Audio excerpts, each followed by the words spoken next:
はい。面白けしからんな大輔です。今日はね、ちょっと軽く手元撮影の動画をね、撮影していきたいと思うんで、ぜひ見てください。システム手帳のね、リフィルを買ったので、開封します。はい、これね、僕のシステム手帳ロロマクラシックなんですけど、今断面がこういう状態になってますね。はい、こんな感じになってますよ。はい、で、いい具合にツヤも出て、ね、光もこう反射するぐらいツヤがあるっていうね状態です。はい。これはとりあえず置いといて、Amazon に発注していたウィークリースケジュールのリフィルです。この中にデコナっていうね、女の子向けなのかな、ちょっと可愛い感じの、そうね、可愛い感じのリフィルなんですよ。で、僕こういうのって普通のね、おっさん臭いリフィル使うの嫌だから、こういうねガーリーなやつが好きなんですよね。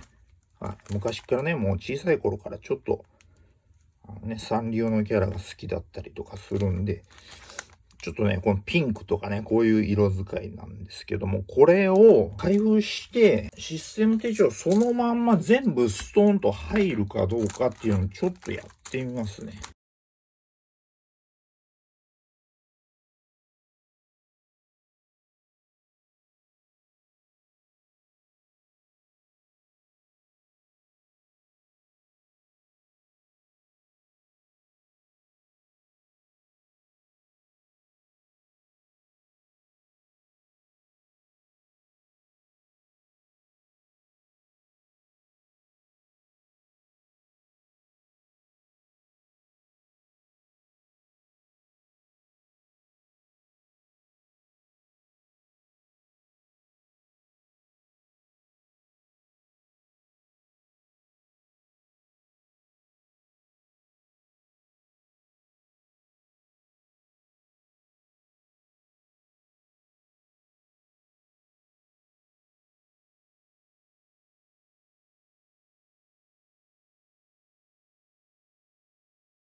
もう全部丸ごと入るかどうかね、1年分、来年のね、今年の12月から使える、入ってるのかな。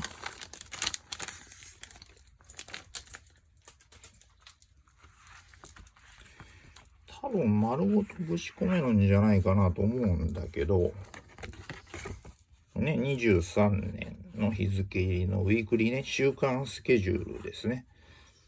うん。月曜日、火曜日、水曜日、ね、なってるんだよな。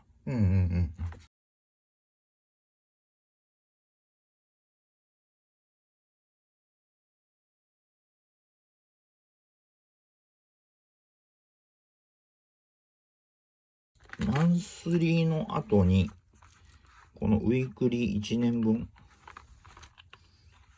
全部バスンと入ったら気持ちいいんだけど、入った。こう、一応入るね。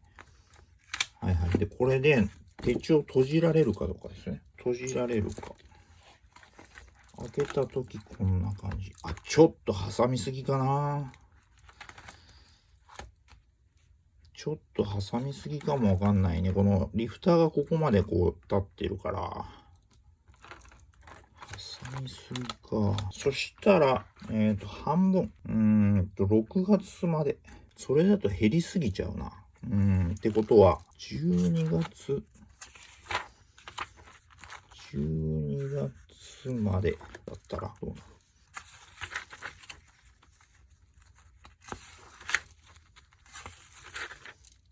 ここまでだね。この分減らすことができる。こんだけ減ったらかなり減るんじゃないかなと思うんだけどね。これだけを取っておいて、文房具系 YouTuber の人とか、システム手帳とかね、手帳系の YouTuber の人たちはやっぱりね、スケジュール管理をね、やってる方が多くて、で、やっぱりね、それ見てるとね、楽しそうなんですよね。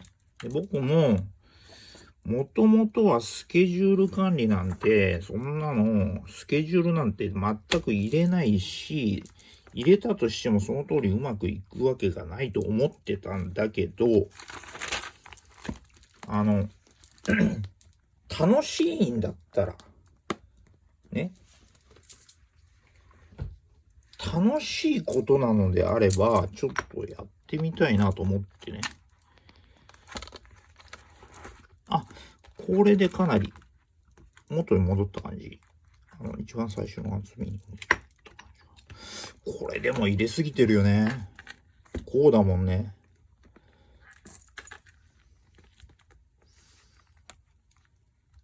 ウルトラセブン。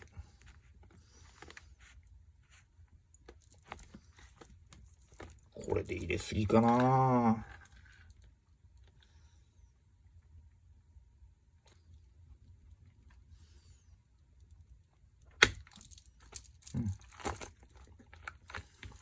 これでマシンの形に、あ、かなり薄くなった。ね。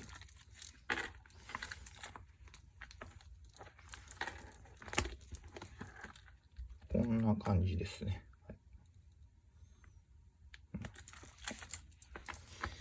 さあ、それではやることがあってですね、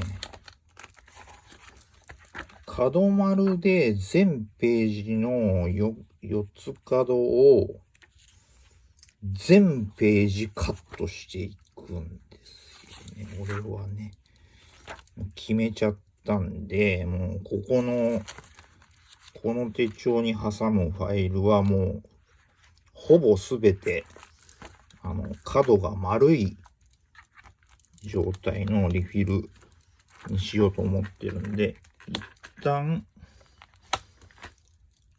これを出して、こっから角丸でね、角をね、カットする作業。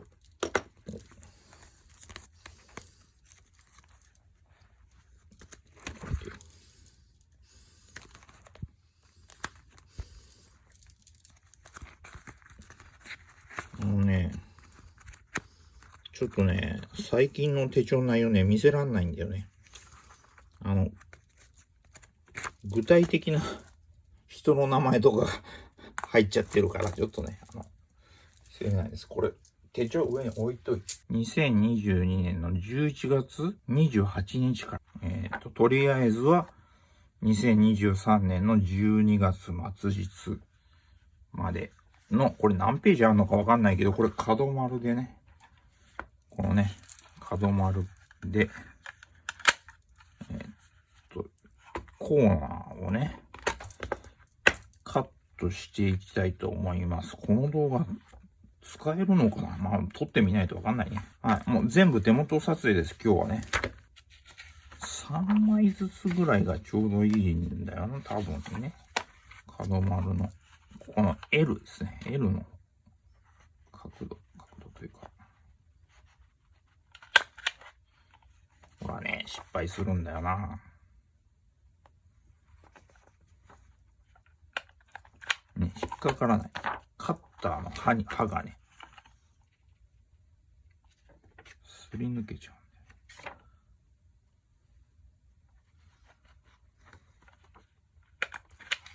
うんだよ。ね、かわしちゃってんのね、これね。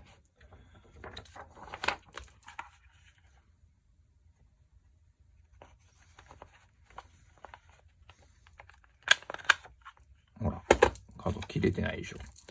これが厄介なんだよな。で、この最終ページを切れてんのね。ちゃんと。ってことで、やっぱり1枚ずつやるのが、あれかな。2枚大丈夫。2枚一度にいける。2枚ずつ切っていくのがいいかもね。きれいに切る。念のためもう一回こうね。こういう風にね、角をね、丸くカットするんですよね。はい。これを、延々、こっからですね、この1年分のリフィルを角丸でカットするだけの簡単なお仕事。これなぁ、何なんだろう。この角丸ってちゃんとしたやつなのかな。不良品じゃないのかな。Amazon で買ったんだけど。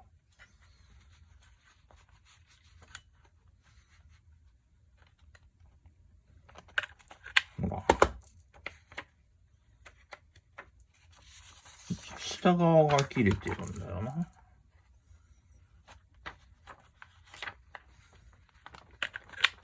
ほら。こう、丸んってかわしちゃってんのね。うわうわ、マジか。なんで蓋開いた？ほら、完全にここの角はね、もうかわす癖がついちゃって。あ、切れた。うん。切れたね。うん。切れるときはね、だいたいわかるんだよね。感触でわかる。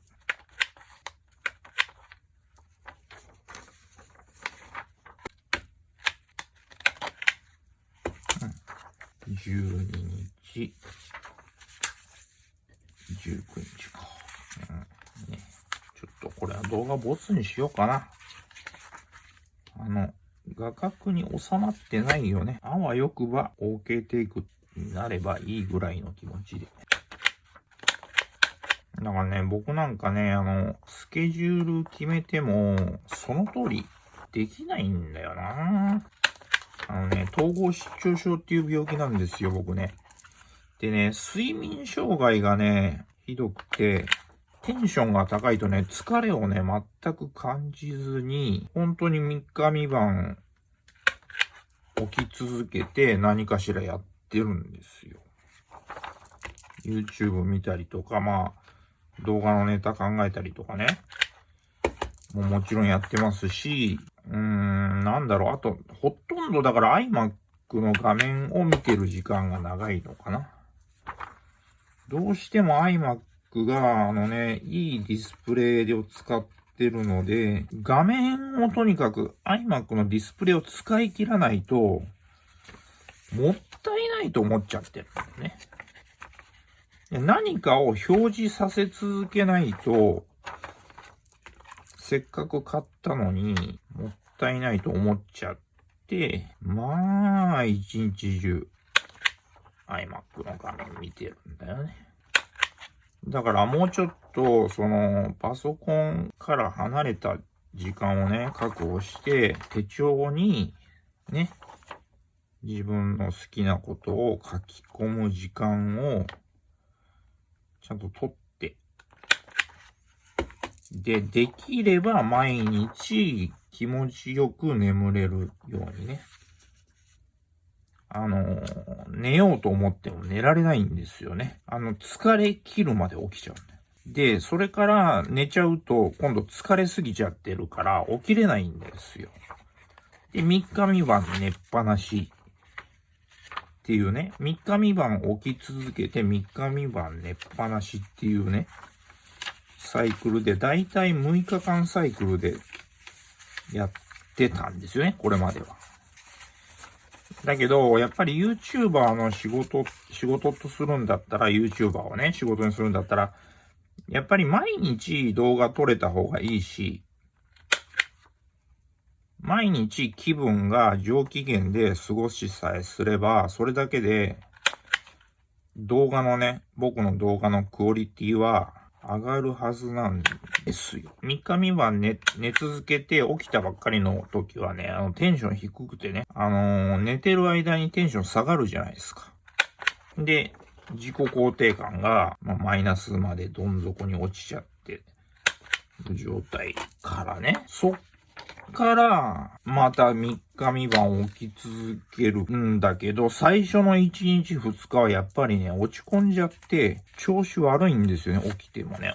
眠気はないんだけど、十分ゆっくり寝るから、その徹夜の分を取り戻すまで寝るんで、自分の自信がね、なくなっちゃうんだよね。テンション低すぎると誰でもそうだと思うんだけど。俺 YouTube やってんのにもう4年ぐらいやってんのにまだ登録者がね、400人いってないっていうね、チャンネルになってます。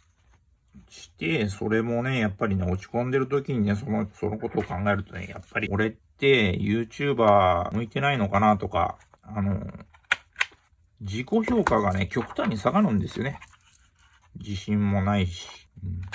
だからね、ジェットコースターみたいな感じで、その3日3晩起き続ける3日目のね、寝る直前が一番テンション高いのかな。もう音楽をもう全開出て、音量をね、マックスにして、ドクタードレのビーツプロで音楽聴きまくったりとかして、で、その、調子が良くなるとき逆に、何でもできちゃうんだ、俺は、みたいな。全能感が出てくるんですよね。全能感出ちゃったらもう、なんだろうな。もうハイテンションすぎるでしょ。健常者の人はそんなことは多分あんまりそういう状態にならないと思うんだよね。で、その、全能感が発動してるにもかかわらず、何でもできちゃうんだ、俺はってなるから、何もしなくなるんですよ。いつでも俺できるから。いつ始めても何でもできちゃうんだ、俺はってなっちゃうんで、結局音楽ダラダラ聴いたり、別に見たくもない YouTube ちょっと遊びで見てみたりとかしちゃって、読書もろくにせずに、あれなんですよね、過ごしちゃって、ダラダラ過ごしちゃってね。だから、もう僕も他の YouTuber さんも、手帳系の YouTuber さんも、スケジュール管理をちゃんとしてね、毎日一度は寝るっていうね、しっかり寝るっていうことを、毎日寝て毎日起きれれば、多分僕の動画のクオリティ上がるんですよ。企画考えるにしたって、自信を失った状態では何もできないと思っちゃうから、そんな状態で企画寝られないんですよ。寝られないって、立てらんないから、そうするともうそれだけで時間のロスになっちゃうでしょ。テンションが上がってくるまでの間自信がないもんだから、何をやってもダメなんだと思い込んじゃって、そっからそのテンション上がるのがやっぱ2日ぐらいかかる。1日で上がることもあるけど、どうだろうな。ちょっと時間かかるんだよね。で、そっからテンションが高すぎる状態になっちゃって、そう状態になって、全能感発動して、無駄な時間を過ごしてね。楽しいは楽しいんだけど、結局何にも身にならない時間を音楽聴きっぱなしたりとか、だらだら過ごしちゃうんですよ。そんな生活続けててね、そんな YouTuber にね、なれたらいいけど、なれるわけないなと思ったんです。じゃあどうすればいいかって、やっぱり毎日、一日一日の疲れをその夜寝てね、取り除いてあげて、で、自信をなくす前に、起きてね、寝てる時間が長ければ長いほど、テンション下がっちゃうんで、毎日サクッと寝て、毎日サクッと起きれるんだったら、テンション下がりきらないですし、自分に対する自信も、落ちないんで、やっぱりスケジュール管理やった方がいいなと思って、毎日何時頃に寝るかとか、そういうこともちゃんと考えていかないとね、やっぱりダメなんだなっていうことが、この年になってようやくね、分かってきたっていうね。で、今は手帳がシステム手帳が大好きだから、とにかく書き込みたいんですよ。使いたいんですよ、システム手帳をね。でだから、スケジュール書き込むのも楽しいじゃないですか。だから、楽しく毎日寝て、楽しく毎日起きられれば一番いいんで、無理のないようにそれを実現するための、時間管理というか、スケジュール。何も仕事ね、無職だから俺、今んとこね、収益化もしてないから YouTuber、プロ YouTuber ではないし、病気だし何も仕事ないし、俺が仕事すると、その職場の人たちに迷惑かかっちゃうんで、中途半端な気持ちで社会に出ていけないですし、主治医にお前は仕事するなと。とてもじゃないけど健常者と同じ条件の仕事ができる体調じゃないよって言われてるんですよね。それぐらい、言ったら、きつい病気なんですよ、統合失調症って。でね、僕がね、動画撮影して元気で動画に出てる、いつもの僕ね、今もそうだけど、それは、本当に、50-50で、調子よく、過ごせる日が半分ぐらいですよ、大体ね。全体の。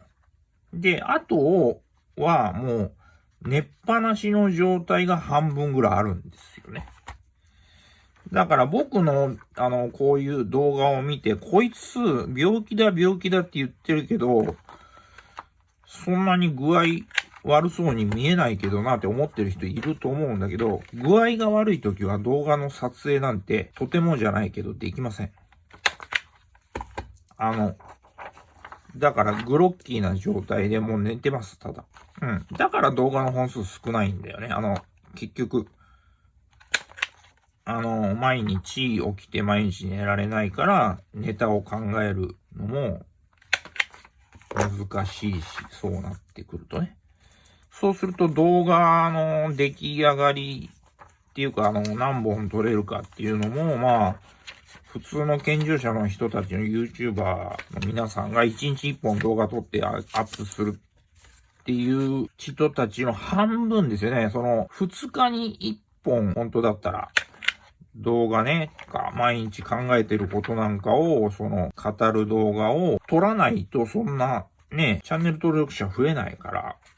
って分かってるんだけど、それもきついんですよ。2日に1本撮って、それで日記みたいな、語りを、何の突拍子もないね、今日こんなことがあったんです、みたいなことを語る動画が、3分の動画が、ブワーっていっぱいあっても、そんなチャンネル嫌だし、俺。これはちょっと不本意なんで、それはやらないですよ。で、毎日やっぱり10分、20分語れることがあれば、それはね、一つのことについて10分語れるぐらいの、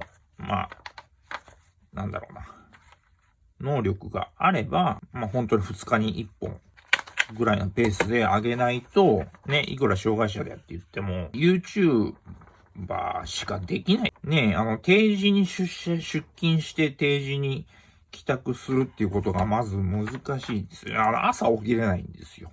だから朝早く起きても調子悪すぎて何もできないからまた寝ちゃうんですよね。目覚められないからね。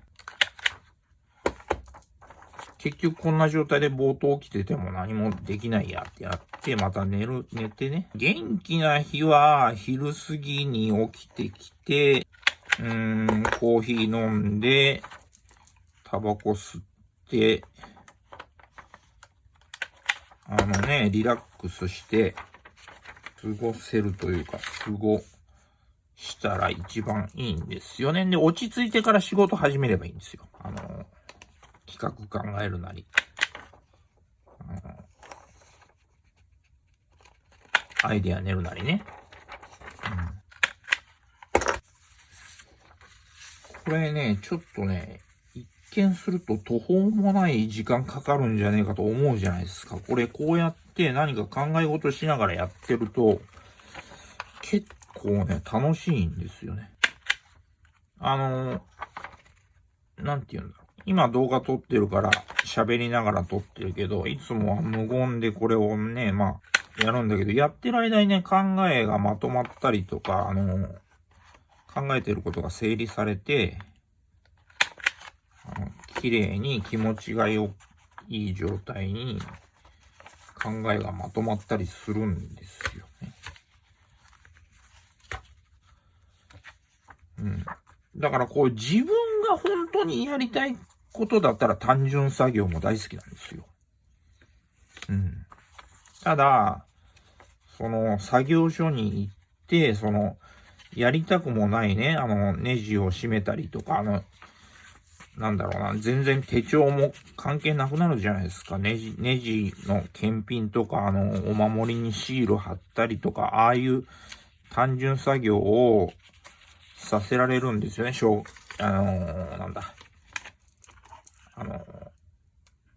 作業所ね、障害者向けの、障害者の、なんて言うんだろうな。そういう施設があってね。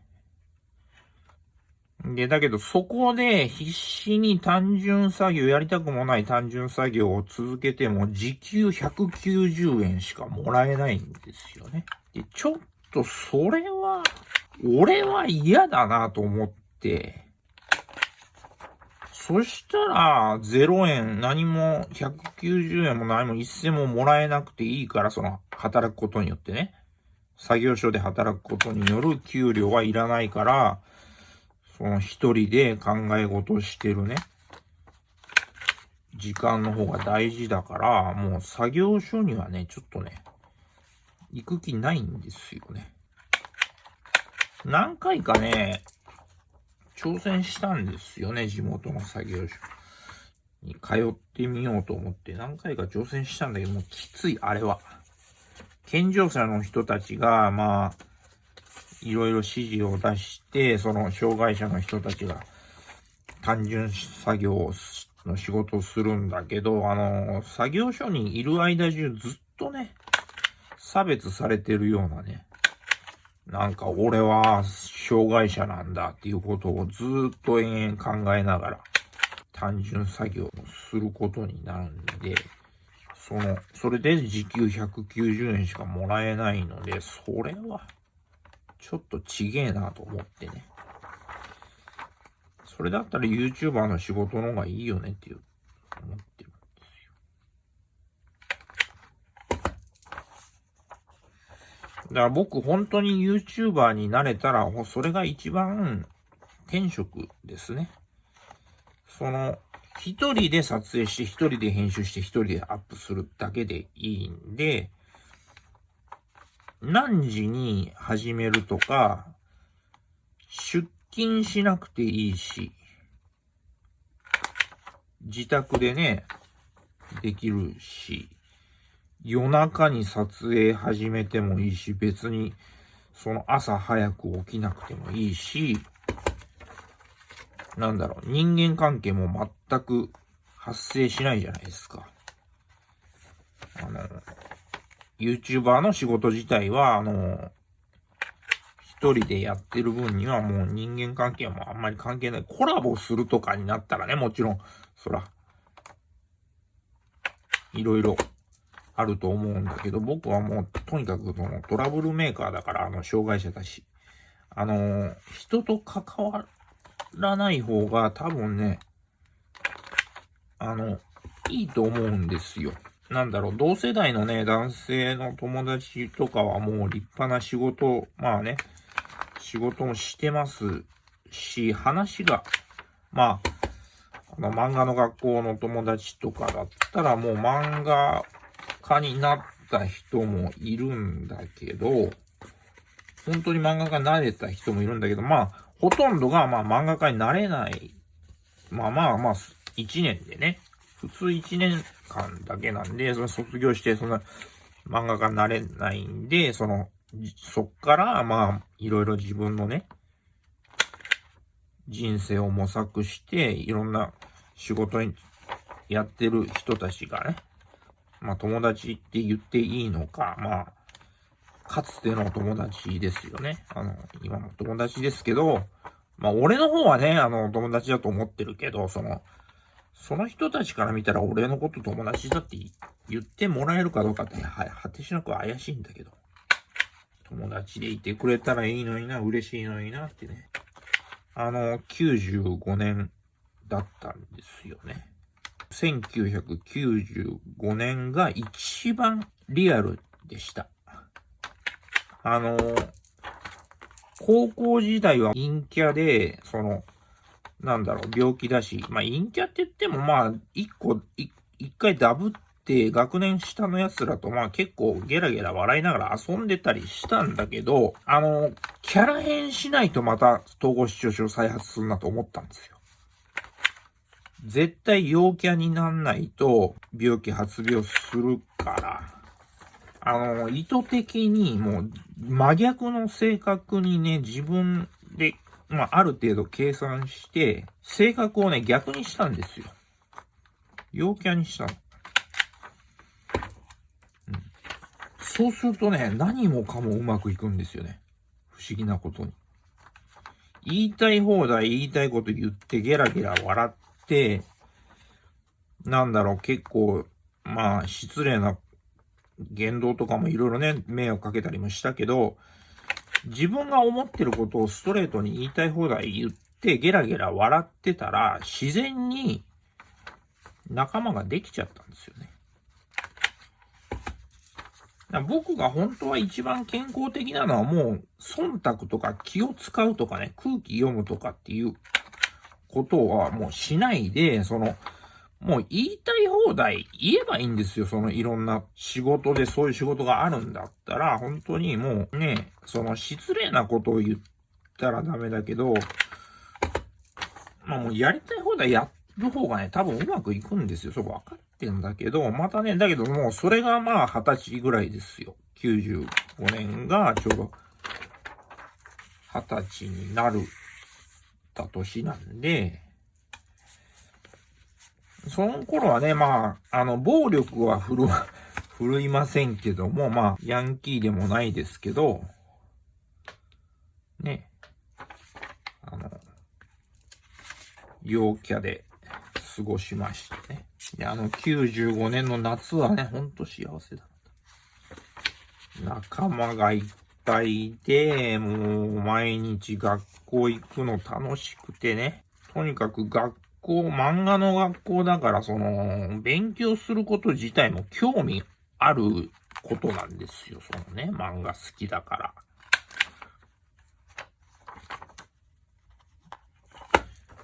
ら。だけど、まあ、それがベースとしてあるんで、やりたくないことをやらされてるわけじゃないので、漫画を書き方とかっていうのは、まあ、小説書くのでもそうだけど、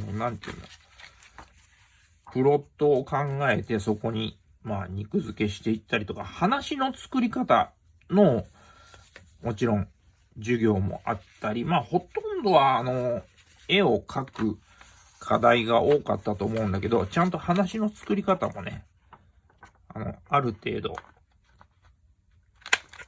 教わったんだと思うね。確か教わったと。まあ、ところが、もう、陽キャになっちゃって、もう授業中ゲラゲラ友達と騒いで、笑ったりしててですね、もうロビーでね、たむろしてタバコ吸って、一発ギャグとか言ってゲラゲラ笑って、まあやってて、もうほとんど勉強しなかったですよね。勉強したというのであれば、人生経験を積んだっていうことだったら、いろいろ学ぶことはあったんです。いろんな友達といろんな話して、人生経験を積んだっていう意味では大変勉強になったんですけど、もう漫画の描き方なんてもう、ほとんど何も聞いてなかったですよね。最低ですよね、本当に。ただ、それは夢のような楽しい時間でしたね。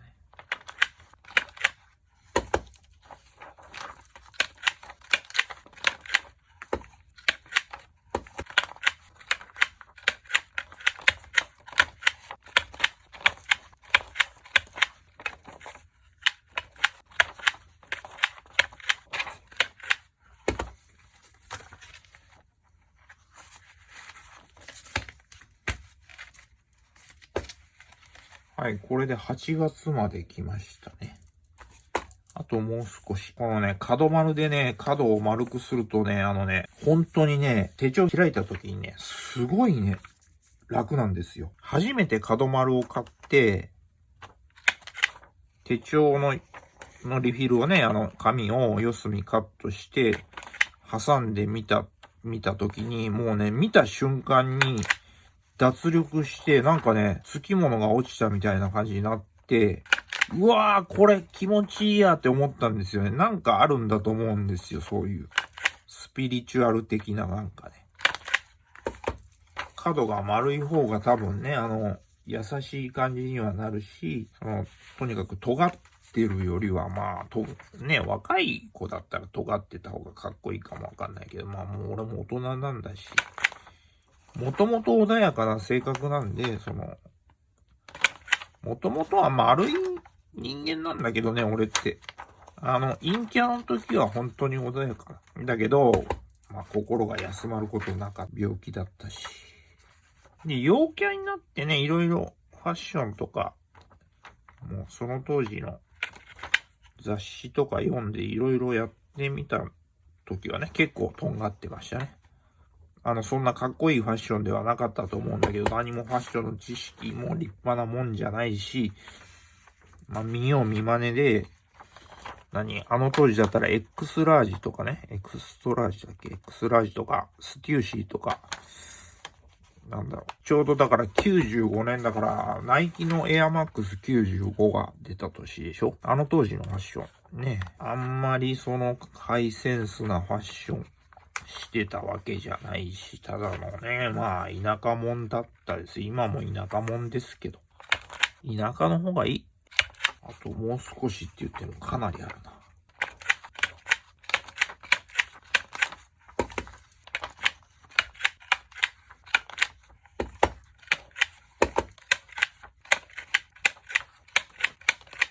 2枚ずつでも無理か。なんかこの角丸のパッケージにさ、何枚まとめてもうカットできるって書いてあったよね。なんかね、これね、綺麗に切れない時があるんですよね。ちょっとまだコツがつかめてないっていうか。これでほら、綺麗にね、角がこう丸くなったでしょ。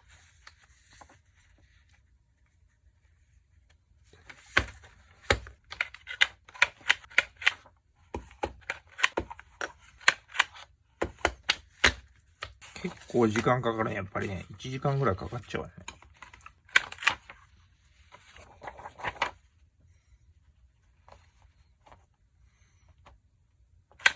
まあ、1年分のね、ウィークリーだから。これね、ともえリバーだから、薄いんですよ。もう俺はね、ロロマクラシック使い始めてから、ダヴィンチさんのね、レイメイ藤井さんの、ダヴィンチのリフィルがね、ほぼほぼともえリバーっていうすごい薄い紙で、作ってあるんですよ。ともえリバーってすごい薄い紙なんです。で、紙が薄ければ薄いほど、挟める枚数多くなるじゃないですか。ね。だからもう俺はともえリバー一択だね。できることなら全リフィルともえリバーにしたいんだけど。これはね、レイメイ藤井さんのダヴィンチのシリーズじゃないんだけど、デコナっていうね、ダヴィンチがブランド名だとすると、デコナっていうブランドがあって、そのレイメイ藤井さんのね、可愛いのが好きなんだよね。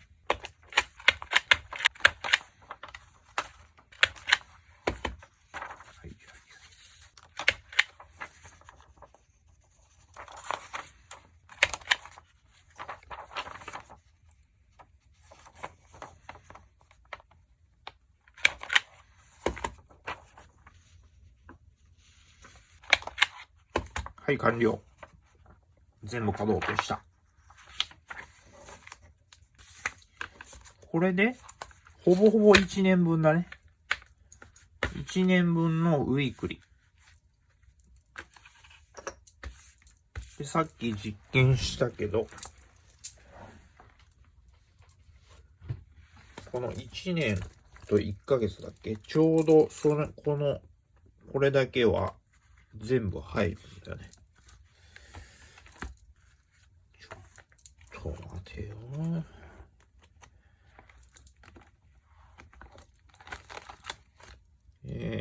マンスリーがあって、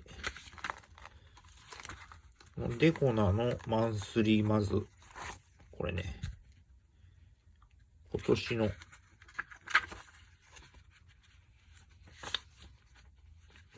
12月からね、使えるんだよね。早く12月なんねえかな。嫌だよ。嫌だ。でも革ジャン着るようになってね、冬が好きになったっていうか、秋とか冬はね、僕ね、悲しくなる季節でね、苦手だったんですよ。11月28日から使えますよと。はい。ではね、これでね、しっかりスケジュールを立てて、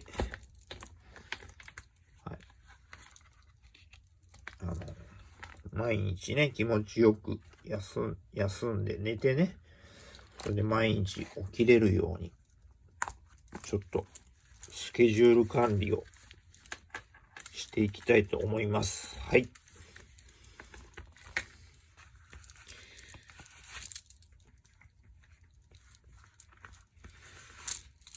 はい。ご視聴ありがとうございました。